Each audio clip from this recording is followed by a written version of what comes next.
Stafford with the Midwestern Geek in Cali videocast. Videocasting from 42 TARDIS Way here in beautiful Temecula, California. Summer's winter home. I want to start this evening talking about net neutrality. My first story up this evening is Oregon becomes the second state to enact a new net neutrality law. Basically, they're doing something similar to presidential executive orders in Oregon.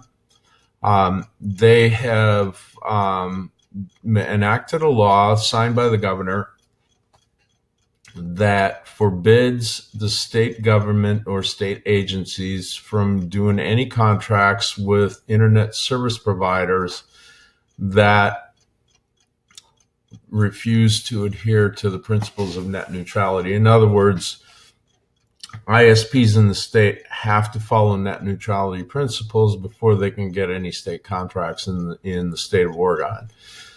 All right. The FCC apparently put in a provision in their decision that is supposed to try to prevent states from doing this kind of stuff, but I don't see how they can. I'm going to have to say that I don't see how they can force the state to do business with just any ISP. As a matter of fact, I think this could, interestingly enough, force Oregon to become its own ISP, possibly, if enough ISPs out there that already exist don't decide to work with the state, and the state has trouble finding an ISP. The state's only going to have one or two options. They're either going to have to create a publicly owned ISP at the state level, or they're going to have to cave in on their law and abandon the principles of net neutrality, which I think would be a loss. Or one of the ISPs will decide that they're going to honor net neutrality. Hello, public opinion. That definitely would be in favor of that happening. Who knows? It could be the root cause of the first publicly owned ISP on a statewide scale in the United States. That would be a rather interesting development, I think. That's my personal take on it. Of course, as always, the show notes for episode 38, which you're watching this evening, will have the links for the stories I'm covering tonight. And it's another late night video cast after a long day of school, so bear with me. All right. So my second story is titled Ransomware Keeps its hold on your data per Verizon. And basically the story is saying that ransomware attacks actually doubled this year over last year. And they're saying that 85% of all ransomware attacks are hitting the healthcare industry, and of the remaining ones, the vast majority are against businesses rather than individuals, including state agencies. They're saying the city of Atlanta had their city government computer systems taken over by ransomware this past March. It's a big story. So one of the things I'm going to do is tomorrow I'm going to do a how-to video, and I'm going to show you folks out there one of the most basic steps you can take to prevent ransomware. This particular security habit, security tip, security habit, whatever you want to call it, is probably the number one IT/web/computer security habit that you could develop to protect yourself from probably 90% of everything that's out there if you really follow this rule.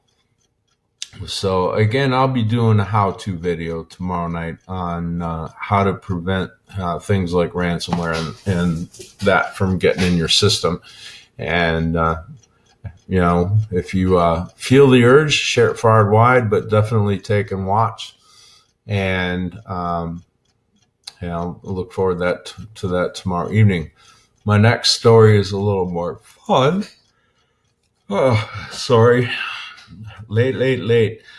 Elon Musk shows off SpaceX BFR tool, and it's huge in parentheses.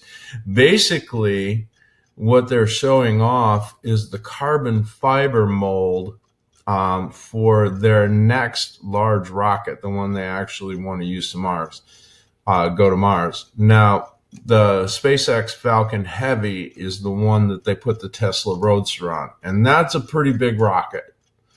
It's really a pretty big rocket. It's one of the most powerful since the days of the Apollo rockets going to the moon, but not quite on that scale. Well, they're working on an even bigger one called the Big Falcon rocket, or the big Effin rocket in parlance, if you want to. And it's pretty wild. They showed this is just the carbon fiber mold to make a section of the body, and they're showing a Tesla 3 part right next to it, and the Tesla 3 is just dwarfed. I mean, this thing's probably 20 times the size of this little Tesla car. Which is a full-size Tesla car, by the way.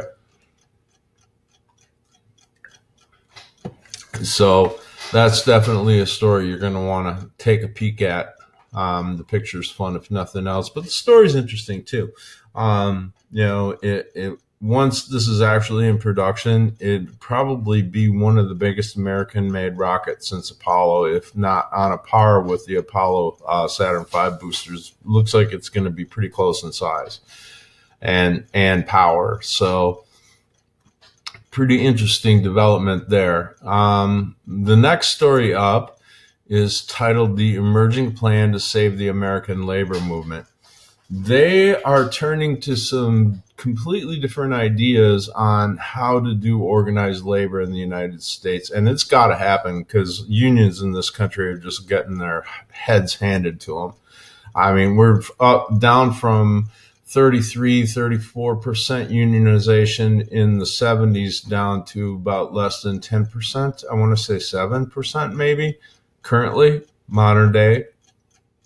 So they're talking about, workers boards at a governmental level that are industry by industry, composed of 11 people, 5 from labor, 5 from business, and 1 from government on an industry by industry basis. They're looking at taking some tricks and not tricks, basically strategies and methodologies used in Europe and South America to assist with unionization. It's a really interesting story and well worth the read. It's a paradigm shift for U.S. labor, and it really needs to happen given the mutilation that's been going on of labor by corporate America, this utter stagnation of wages over the last 40 years. It's ridiculous. I mean, a $50K a year job was a good paying job back in the 70s, for crying out loud. I mean, really wages have been basically flat for working people since the 70s. They haven't risen that much. I want to say in the late 70s, the minimum wage was something on the order of $5 an hour. What's it, $7.25 now at the federal level? And this is 40 years later. Really? Yeah. So Yeah, it's crazy, and something's got to be done. So I like this story. I think it's interesting, and I think it's worth following. Um, Next story up is, if your computer has slowed down, you might be mining crypto coins for someone else. Here's how to check and stop it. This is interesting. They're saying that uh, the new big malware issue is not even necessarily malware installed on your computer. They're out there infecting servers and websites, and basically doing what's called drive-by crypto mining. Now, crypto mining is a way of using computers to buy cryptocurrencies like Bitcoin and Ethereum and those type of things. Buy them at a lower price, sell them at a higher price, and pocket the difference on large scale using computers. And I don't know how many of you remember SETI at home, but SETI was looking for signals from outer space using donated processor time from PCs all over the world instead of a supercomputer to analyze the signals that the radio telescope was receiving.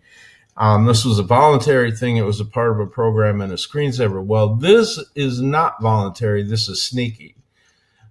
Basically, they're infecting the servers that host websites.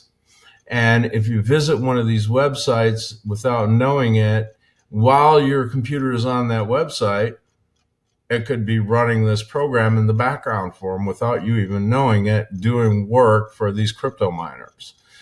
Or some of the new malware infections that infect your computer could be doing this in the background. They're really targeting the heck out of Android phones and devices like that.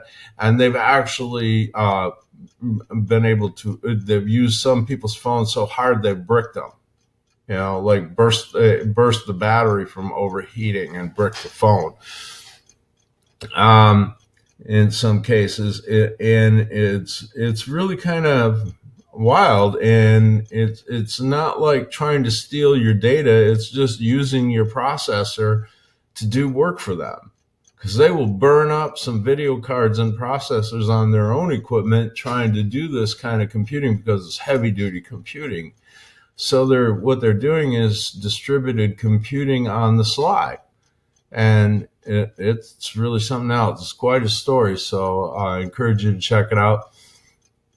I'm probably going to call it a note on that, because I'm pretty tired. It's been a long day in school. I'm studying hard for the CompTIA 1 tests, reading textbook, like heavy tech material all day for 7-8 hours a day right now. And I'm just kind of a little fuzzed out, so to speak.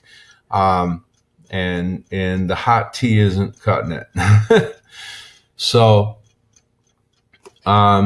look for tomorrow night a little bit of a how-to on how to stop ransomware infections from hitting you, like the most basic thing that you can do. And that's probably going to be my whole show for tomorrow night, because I'm going to try to give you a how-to in a couple of different browsers, using about 3 or 4 different items to show you what to do. So look forward to that tomorrow night. And meanwhile, have a wonderful night. Thank you for watching and listening, and happy Vulcan fingers to you from the Agent of 42. Good night. Live long and prosper, my friends.